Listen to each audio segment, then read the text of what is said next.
बघा काल व्हिडिओ इथे एंड झालेला होता। तर काल चिल्ड्रन्स डे होता, तर केक वगैरे कट केलेला होता प्रियांशने। नंतर मग त्याला ना सरप्राईज होतं, हे बर्थडेचं गिफ्ट त्याला द्यायचं होतं।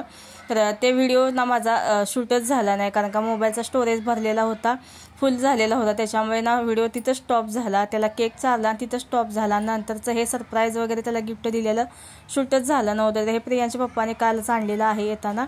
तर हे CSTला गेले होते काल, तर तिथून त्यांना भेटलं, ते घेऊन आलेले आहे। त्यांना ऑनलाईन होतं ते कॅन्सल केलं, मग अजून 2 दिवस यायला त्याला बाकी होते। त्याच्यामुळे तर प्रियांशला आम्ही बर्थडेचं गिफ्ट कालच दिलेलं आहे।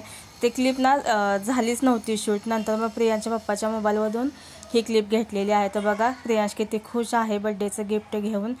हाय हॅलो नमस्कार, गुड मॉर्निंग, शुभ सकाळ सर्वांना। मी प्राची ढोबळे स्वागत करते अगदी मनापासून नवीन एका व्हिडिओमध्ये। तर बघा आज आहे गुरु नानक जयंती। तर गुरु नानक जयंतीच्या तुम्हाला आणि तुमच्या परिवाराला खूप साऱ्या शुभेच्छा।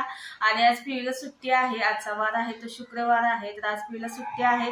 उद्या सॅटर्डे संडे पण त्याला स्कूलला सुट्टी असते, ट्युशनला फक्त तो जाईल। आणि ट्युशन पण सुट्टी असल्यानंतर दुपारनंतर ठेवतात, तर 4 वाजता ट्युशन आहे, तर 4 वाजता तो ट्युशनला जाईल। तर आज पिढीला सुट्टी आहे म्हटल्यानंतर म्हटलं त्याचं जे पुस्तक आहेत ना, ते आता कसं सेकंड टर्म चालू झाला त्याचा, दिवाळी नंतर म्हणजे नवीन सगळं नोटबुक वगैरे त्याला द्यावे लागतात। तर ते जुने सगळे नोटबुक आहेत ना ते काढायचे आहेत, जुनं म्हणजे बुक्स आहेत त्याचे पार्ट 1 पार्ट 2 ते सगळं म्हणजे ते आता साईडला काढून ठेवणार आहे। मग कसं झालं त्याच्यामध्ये नवीन आणि जुनं सगळं मिक्स व्हायला लागले ते। तर जे जुनं झालेलं आहे आता दिवाळीच्या आधीचा म्हणजे त्याचा अभ्यासक्रम झालेला आहे, तो आता मी काढणार आहे। आणि त्याचा जो टेबल आहे स्टडी टेबल, तिथे त्याची पुस्तकं ठेवलेली आहेत ते व्यवस्थित आज सेट करणार आहे। आणि कपाट मला व्यवस्थित करायचं आहे, कपाटाचा दरवाजा तुटलेला होता, तर पियूच्या बर्थडे दिवशी ते कपाटाचा दरवाजा पण लावला। तर त्याच्यामुळे म्हटलं चला आता कपाट व्यवस्थित लावून घेऊया। आणि दरवाजा तुटलेला होता का नाही, त्याच्यामुळे नाही मला ते कपाटच आवरायचं असं मूडच नसायचं। असं नाश्ता करून घेते, तर नाश्त्यामध्ये आहे चपाती भाजी। तर भाजी आज 2 आहेत, रात्री मेथीची भाजी बनवलेली तर एवढी राहिलेली आहे भाजी, ती पण घेतली मग आता। आणि मसूर बनवलेला होता, अख्खा मसूर, सकाळी डब्यासाठी मिस्टरांच्या डब्यासाठी अख्खा मसूरची भाजी बनवलेली होती। आणि इथं आहे चहा, तर चहा सोडलेला परत माझा चालू झालेला आहे। तर प्रियांश चहा चपाती खाणार आहे, मी खाईन चपाती भाजी। तर चला नाश्ता करून घेते, नंतर मग आपलं पुढचं रुटीन मग बघूया कसं होतंय काय होतंय ते। तर बघा इथलं टेबलवरचं सगळं सामान मी खाली केलं। तर आत्ताच मी 1 आठवड्यापूर्वीच म्हणजे हे सगळं म्हणजे इथलं क्लीन केलेलं होतं, जे नको आहे ते सगळं काढून टाकलेलं। आता परत आणि टेबल काढलेलं आहे, कारण का त्याची बुक जे आहेत ना ते सगळे ना मिक्स झालेले आहेत, तर म्हणजे जुनं नवीन हे सगळं। त्याच्यामुळे म्हटलं आज चला आज पिढीला सुट्टी आहे, तर हे सगळी कामं करून घेऊया, कपाट पण आज लावून घेऊया। आणि ह्याचं पुस्तकाचं जे काम आहे ना ते पण करून घेऊया म्हणलं। प्रियांश खेळायला लागलाय तिकडे बाहेर, त्यांना नाश्ता वगैरे केला, तर बाहेर सायकलिंग तो करतोय। आणि इथं वरती मग टेबलवरचे जे बॉक्स आहेत तर ते ठेवून घेतले। पहिला हे सगळं सामान आहे ना सगळं कपाटामध्ये बसत होतं। तर माझे जुने व्हिडिओ तुम्ही जर बघितला असेल ना, तर त्याच्यामध्ये तुम्हाला दिसत असेल की तर जसा TV लावलेला आहे ना, तर तिथे ना मोठं असं म्हणजे सोकेचं कपाट होतं, तिथं ह्या सगळ्या वस्तू बसायच्या। इथं टेबलवरती काही सुद्धा नसायचं, पण ते काय झालं तर ते भुश्याचं होतं पूर्ण कपाट। त्याच्यामुळे नाही काय झालं ते म्हणजे थोड्या दिवसानं म्हणजे 6 वर्ष झाले आमच्या ह्या रूमला इथं येऊन। नंतर काय व्हायला लागलं, खालून असं बँड झाल्यासारखं झालं ते, प्रियांशनं त्याच्यावरती चढायला लागला। त्याच्यामुळे की नाही ते कधी पण तुटेल असं वाटत होतं। आणि ते वरचा पार्ट वेगळा आणि खालचा पार्ट वेगळा होता त्या कपाडाचा, त्याच्यामुळे की नाही ते हालत पण होतं। आणि म्हटलं कधी अंगावर पडेल काय म्हटलं, त्याच्यामुळे की नाही आम्ही ते कपाटच काढून टाकलेलं आहे। म्हटलं नकोच आहे आता, कारण का पोरापेक्षा काय ते काही जास्त महत्त्वाचं नाही म्हटलं। आणि इथून काढून दुसरीकडे जरी ठेवलं ना कपाटे, तरी तो तिथं चढलाच असा, त्याला सवयच लागलेली की असं त्याच्यावरती त्या कपाटावरती चढायचं आणि जे काय वरती वस्तू असतात ना तर ते काढायचं, असं त्याची म्हणजे एक सवय लागलेली होते। कधी तुटेल असं काही सांगू शकत नव्हतं, त्याच्यामुळे ते कपाट आम्ही काढलेलं होतं। आणि छोटासा एक पार्ट होता त्याच म्हणजे कपाटाचा, तर बघू शकता हे जे दिसतंय ना समोर तुम्हाला कपाट, असं म्हणजे 4 कप्प्यांचं होतं ते, त्याच्यातले 2 कप्प्यांचं असं म्हणजे जॉईंट करून असं म्हणजे थोडंसं असं म्हणजे स्टोरेजसाठी प्रियांच्या पप्पांनी ते जॉईंट करून ते तसं बनवलेलं आहे। तर बघू चाललेलं आहे आमचं इथं TV युनिटच बनवायचं, नंतर मग आपण इथं स्टोरेजसाठी वगैरे वस्तू वगैरे ठेवण्यासाठी असं म्हणजे करणारच आहे। तर बघा पियूचा स्टडी टेबल आहे तो व्यवस्थित असा सेट झालेला आहे, जेवढं पाहिजे तेवढंच ठेवलेलं आहे इथे। तर एवढे तिला नको असलेली सगळी म्हणजे हे पुस्तकं आहेत हे, पार्ट 1 पार्ट 2चं हे सगळं म्हणजे त्याचं झालेला म्हणजे पोर्शन आहे. तर हे सगळं मी आता बाजूला काढलं, नोटबुक्स असे काढल्या सगळ्या बाजूला, जे झालेलं आहे भरलेलं आहे ते पण तिथं मी ठेवून दिलेलं होतं. तर एवढं होतं तिथं पसारा, हा सगळा हा काढला, म्हणजे मेन एक काम होतं ते झालं. तर बघा कपड्याचं कपाट जे होतं, याचा दरवाजा तुटलेला, तर ते दरवाजा पण लावून घेतलेला आहे. आता व्यवस्थित कपाटातले कपडे वगैरे सगळे नीट लावते. सगळं इकडलं तिकडलं इकडं असं झालेलं आहे. आणि कसं झालं, ते दरवाजा नव्हता ना त्याला, त्याच्यामुळे जो म्हणजे इंटरेस्ट असतो ना आपल्याला म्हणजे व्यवस्थित कपाट ठेवण्याचा वगैरे, तो नसायचाच. त्याच्यामुळे नाही हे सगळं झालेलं आहे असं. तर बघा कसं झालंय अस्तव्यस्त सगळं. तर ही सगळी कपडे काढून आता व्यवस्थित अशा घड्या घालून आता ठेवायच्या आहेत. तर चला आता लागूया आपल्या ड्युटीला.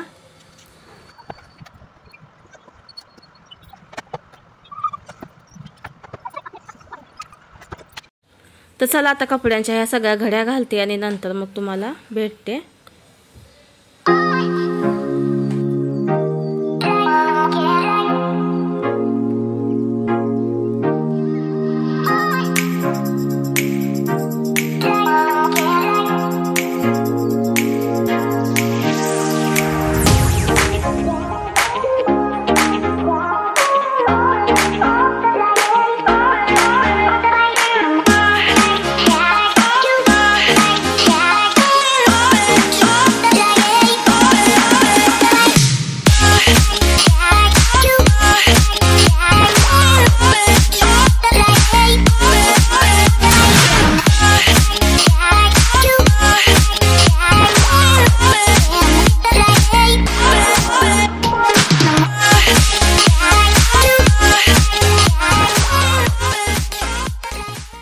तर बघा झालं एकदाचं हे काम. तर हे कामच महिना झाला असं म्हणजे म्हणते मी करायचं पण जमतच नव्हतं. ते दिवाळीमध्येच आली, गावी गेली मी, नंतर हे दरवाजा आणि तुटलेला होता त्याच्यामुळे ते मूड पण नव्हता.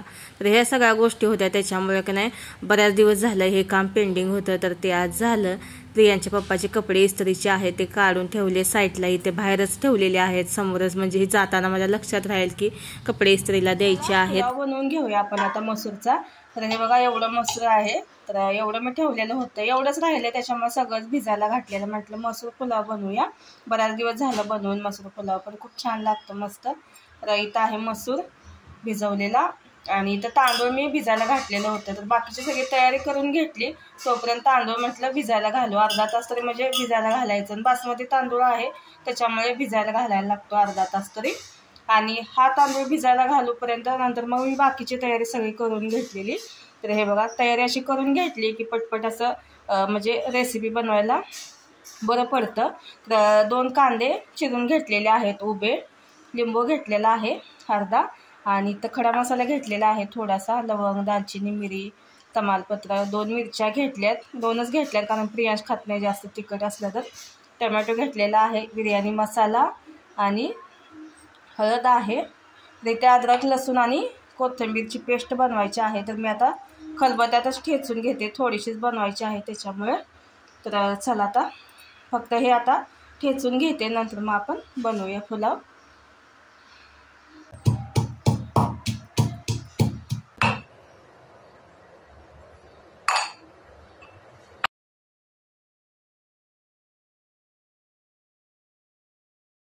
तांदूळ भिजायला घातलेला होता, तर त्यातलं पाणी सगळं काढून टाकलं 2-3 पाण्याने, मसूर पण धुवून घेतलेला आहे. तर चला आता आपण पुलाव बनवूया.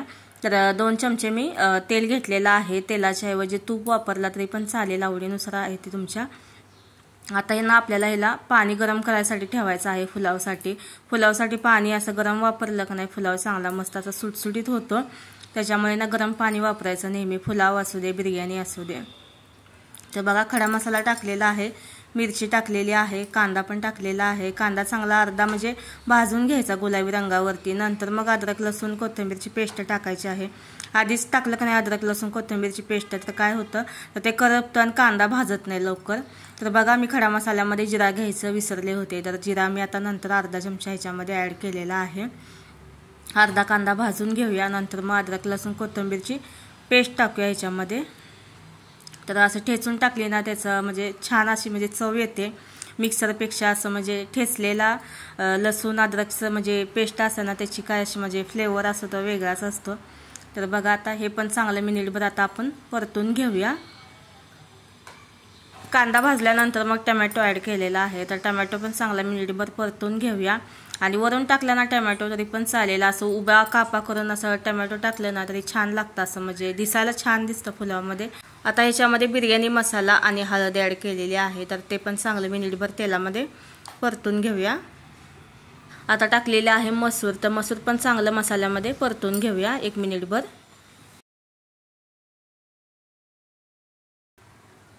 आता ह्याच्यामध्ये टाकूया तांदूळ, आणि तांदूळ आपण भिजवून घेतलेला आहे, त्याच्यामुळे की नाही जास्त असं म्हणजे मसाल्यामध्ये परतत बसायचं नाही, नाहीतर मग काय होतं तांदूळ तुटतो आणि असं अख्खा अख्खा दिसत नाही मग. आता आपण पाणी टाकूया, गरम करून घेतलेलं पाणी आहे ते टाकूया. आणि कच्चा भात असेल की नाही म्हणजे न भिजवता आपण जो म्हणजे भात बनवतो ना त्याला पाणी जास्त लागतं, आणि भिजवून आपण बनवायला लागलोय त्याच्यामुळे की नाही पाण्याचं प्रमाण आहे थोडंसं कमी ठेवा, कारण का लगेच भात आपला हा शिजणार आहे त्याच्यामुळे. नाहीतर मग आपण कसं कच्चं म्हणजे तांदूळ वापरले की पाण्याचं प्रमाण दुप्पट ठेवतो, तर तो अंदाज पकडून आपण टाकतो ना, त्याच्यामुळे पाणी कमी टाका, नाही तर मग असं जास्त चिकट असं गिजगिजीत होईल. नंतर मग याच्यामध्ये चवीनुसार मीठ टाकलेलं आहे, अर्धा लिंबाचा रस टाकलेला आहे. लिंबाचा रस अर्धा खाली अर्धा त्याच्यामध्ये पडलाय. तर प्रियांशना असं सारखा मध्ये मध्ये करत असतो, घरी असलं ना मी जेवण बनवायला लागले की नाही मला करायचं असं करून ना तिकडून तिकडून आला, जर दिसली की नाही किचनमध्ये आणि त्याच्या आवडीचंच असतं तेव्हा असं लिंबाचा रस पिळायचा आहे, काहीतरी चाकून कापायचा असेल, अशा वेळेला बरोबर तिथे किचनमध्ये हजर राहतो तो, आणि मला दे असा त्याचा हट्ट असतो. ऐकत म्हणजे नाही, नको म्हणलेलं त्याला काय समजतच नाही. तर बघा लिंबाचा रस पण टाकलेला आहे, अख्खा लिंबू जरी टाकला ना लिंबाचा रस तरी पण चालेल, खूप छान असं टेस्टी लागतं. तर आता झाकण लावून आता आपल्याला पुलाव फक्त आता शिजवून घ्यायचा आहे. सलाडमध्ये काकडी आणि कांदा घेतलेला आहे, तर ह्याच्यावरती आता चाट मसाला आणि तिखट टाकणार आहे थोडंसं, आणि लिंबाचा रस पण ह्याच्यावरती टाकायचा, छान असं लागतं. पण लिंबू संपलेला आहे त्याच्यामुळे फक्त चाट मसाला आणि तिखट थोडंसं ह्याच्यावरती असं म्हणजे छिडकायचं आहे. आणि असं पुलाव बिर्याणी सोबत ना कांदा भरपूर आवडतो मला, त्याच्यामुळे की नाही असं काय असले की कांदा लागतो. तर चला आता सलाड पण तयार झालेला आहे. 25-30 मिनटं झाले असतील. तर बघा मस्त असा पुलाव तयार झालेला आहे. अख्खा मसूरचा पुलाव किती छान झालेला आहे बघा. तांदूळ बघू शकताय किती मस्त असं म्हणजे अख्खाच राहिलेला आहे. तर त्यासाठी की नाही जास्त तांदूळ असं म्हणजे परतत बसायचं नाही, नाहीतर मग तुटतं. तर बघा असं अख्खं तांदूळ हवं असेल ना तर अर्धा तास भिजायला घालायचं आणि गरम पाण्याचा वापर करायचा, मस्त असा पुलाव बनतो. तर चला आता पुलाव तर तयार झालेला आहे अख्खा मसूरचा. आता प्रियांसाठी ना एक अंड्याची पोळी बनवून घेते, त्याला जेवणासोबत ना अंड्याची पोळी लागतेच. मग ते कोणतंही जेवण असलं ना तरी सुद्धा तो अंड मागतोच, तर त्याला नाही आता मी अंड्याची पोळी बनवते. आणि सकाळ दुपार संध्याकाळ कधी पण त्याला जेवायला द्या, त्याला ना त्याच्यासोबत अंड्याची पोळी लागतेच, ती त्याला सवयच लागलेली आहे. अंड म्हणजे त्याच्या म्हणजे आवडीचं म्हणजे पदार्थ आहे तो. तर अंड्याचं म्हणजे फक्त पोळीच आवडते त्याला, आणि बॉईल केलेलं एक अंडं आवडतं. असं चटणी वगैरे करतो आपण बुर्जी वगैरे तसलं त्याला नाही आवडत, फक्त अंड्याची पोळी आणि असं बॉईल केलेलं अंडं आवडतं. तर बघा मी रेस्टॉरंट स्टाईल मारायला गेली होती, पॅनमध्ये बनवते म्हटलं अंडं, बघूया पलटी मारायला येते का. मी जेव्हा पण पॅनमध्ये असं अंड्याची पोळी बनवते ना तर तशी म्हणजे करून बघते, पण ते जमतच नाही. त्यांनी कसं एका झटक्यामध्ये असं पलटी मारतात. तर मी 2 वेळा ट्राय केलं, पण तिसऱ्यांदा मला ते जमलं. तर तेव्हा मी खुश झालते, भरपूर असे खुश झालते एकटीच. तर प्रियाश बोलत होता मम्मा काय झालं. तर बोलते चायनीजवाल्या काकासारखं करतेस असं म्हणजे तो बोलत होता. तर बघा तिसऱ्यांदा म्हणजे व्यवस्थित परफेक्ट आलं, एक दिवस नक्कीच येईल तसं पण. तर चला आता जेवण करून घेतो. मस्त असा पुलाव गरमागरमच छान लागतो. अख्खा मसूरच्या पुलावसोबत ना बीटाची कोशिंबीर असते ना ती पण खूप छान लागते. मी ती पण रेसिपी तुमच्यासोबत शेअर केलेली आहे, बऱ्याच वेळा मी तुम्हाला दाखवलेलं आहे ते बीटाची कोशिंबीर कशी बनवायची ते. तर त्याच्यासोबत पण एकदा ट्राय करून बघा, खूप छान भारी लागतं. तर चला आता जेवण करून घेतो आम्ही. प्रियांश बसलेला इथं ड्रॉइंग करत, तर त्यानं हाऊस काढलेला आहे एक, आणि तिथं ना असं म्हणजे बोर्ड लिहिलेला आहे त्यानं बघा कसा माय हाऊस आय लव्ह यू असं त्यानं केलेलं आहे, आणि कलर वगैरे दिलेला आहे छान असं मस्त असं ड्रॉइंग केलेलं होतं त्याने. तर चला आता जेवण वगैरे करते आणि ह्याला थोडंसं झोपवते. ह्याला ना 4 वाजता जायचं आहे ट्युशनला. नंतर मग मी पण प्रियांशसोबत थोडंसं म्हणजे आराम केला 2 तास, तरी माझी छान अशी झोप झालेली आहे. प्रियांश गेलेला आहे ट्युशनला, तर 4 ते 7 त्याचा ट्युशन आहे. तर प्रियांशचे पप्पा आता येतील, तर त्यांना नाश्ता लागतो आलं की. तर त्यांच्यासाठी मी आज कोथिंबीरची वडी बनवणार आहे. भरपूर मोठी अशी जुडी होती कोथिंबीरची. आणि आता कसं सीझन चालू झालेला आहे, मेथीची भाजी, कोथिंबीर वगैरे भरपूर अशा मोठ्या मोठ्या जुड्या येतात 20-20 रुपयाला. तर मी आणलेली ही जुडी होती ती 20लाच आणलेली होती. आणि एवढी आता मी अर्धी त्यातली घेतलेली आहे कोथिंबीरची वडी बनवायसाठी, आणि अर्ध ठेवलेलं आहे आपल्या रोजचं जेवणासाठी लागतं म्हणून. तर प्रियांच्या पप्पाला भरपूर आवडते कोथिंबीरची वडी, प्रियांशला पण आवडते. तर चला म्हटलं ही पण रेसिपी तुमच्यासोबत शेअर करूया. बऱ्याच वेळा मी दाखवलेली आहे, पण नवीन ताई आता कनेक्ट झालेल्या आहेत. आणि ते जुने व्हिडिओ असतात ना, तर ते म्हणजे एवढं बघत नाहीत. असं म्हणजे जुनं ते झालेलंच असतं, तर ते पाठीमागं जाऊन जास्त बघण्यापेक्षा असं अपडेट जे आहे ना आत्ताचं ते बघायला जास्त करून आवडतं. तर चला आता मी कोथिंबीरची वडी बनवण्यासाठी घेतलेलं आहे लसूण, मिरची आणि जिरं. तर हे आता मिक्सरमध्ये आपल्याला वाटून घ्यायचं आहे. जास्त बारीक नाही वाटायचं, थोडंसं असं मोठं मोठं ठेवायचं आहे अर्ध बोबडं. तर अशा टाईपमध्ये मी आता वाटून घेतलेला आहे. तर आता ह्या मसाला मी काढून घेते. आणि कोथिंबीर पण बारीक अशी चिरून घेतलेली आहे. तर कोथिंबीरचं पाणी आहे ना ते पूर्णपणे नितरायचं नाही, तर मग ओलसरपणा जास्त असतो ना कोथिंबीरला, त्याच्यामुळे की असं पातळ वगैरे पीठ होतं. तर आता ह्याच्यामध्ये बेसन टाकूया. सुरुवातीला मी 5-6 चमचे टाकते, जर लागलं तर परत वरून थोडंसं आपण ह्याच्यामध्ये टाकायचं आहे.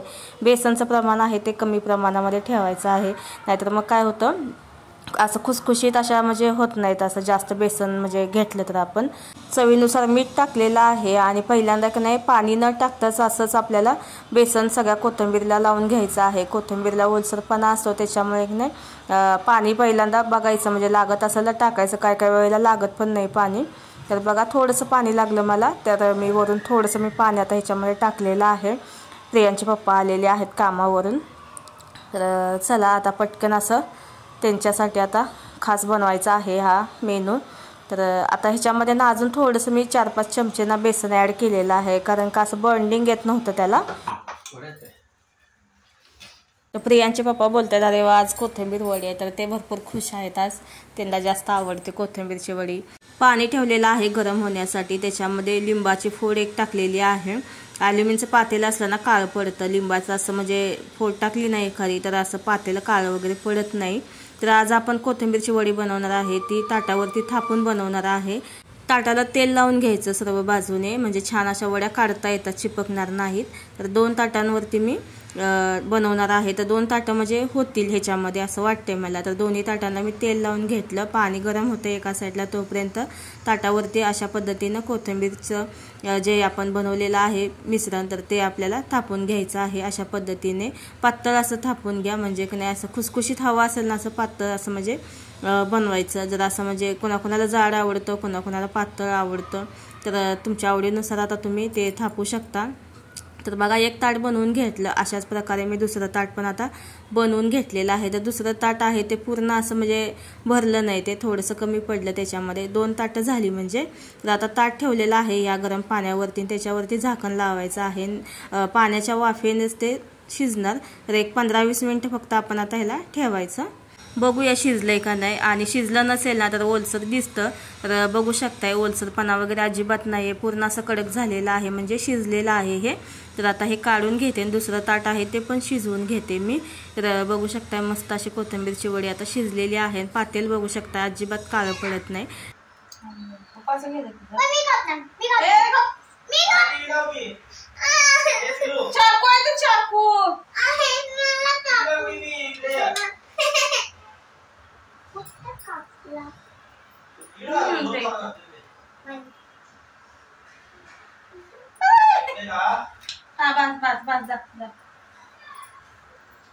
तर बघितलाच प्रियांश कसा करतोय तो. तर त्याचे पप्पा एवढा बाहेरून बोलवत होता की ये बाहेर ये बाहेर ये म्हणून, तरी ऐकत नव्हता तो. त्याला ते कट करायचंच होतं. एक लाईन त्याने कट केली तेव्हाच तो बाहेर गेला. तर बघा दोन्ही ताटावरच्या आता शिजवून घेतलेल्या आहेत वड्या.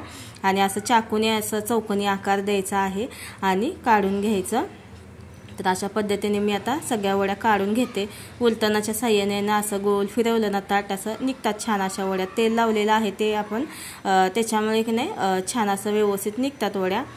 तर बघू शकताय अशा प्रकारे आता मी सगळ्या वड्या आता काढून घेते. तर बघा मस्तच अशा झालेल्या आहेत वड्या.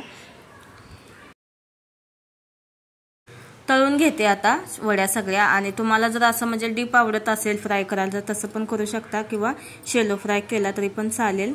तर चला मी थोडंसं असं डीपमध्येच असं फ्राय करायला लागले. आणि गॅसची फ्लेम आहे ती कमीच ठेवायची, कमी गॅसवरतीच आपल्याला हे फ्राय करून घ्यायचं आहे. नाही तर कोथिंबीरचे वडे आहे ना ते लगेच असे करपते त्याच्यामुळे. तर चला आता ह्या सगळ्या वड्या आहेत ते मी फ्राय करून घेते आणि नंतर मग तुम्हाला दाखवते. तर बघा मस्त अशा सगळ्या वड्या मी आता फ्राय करून घेतलेल्या आहेत. खूप छान मस्त टेस्टी खमंग झालेल्या होत्या. आजचा ब्लॉग मी इथंच थांबवते, भरपूर मोठा झाला. आय होप की तुम्हाला आवडला असेल तर लाईक करा, नवीन असेल चॅनलवरती तर सबस्क्राईब करा. पूर्ण व्हिडिओ पाहिल्याबद्दल खूप सारे धन्यवाद. बाय.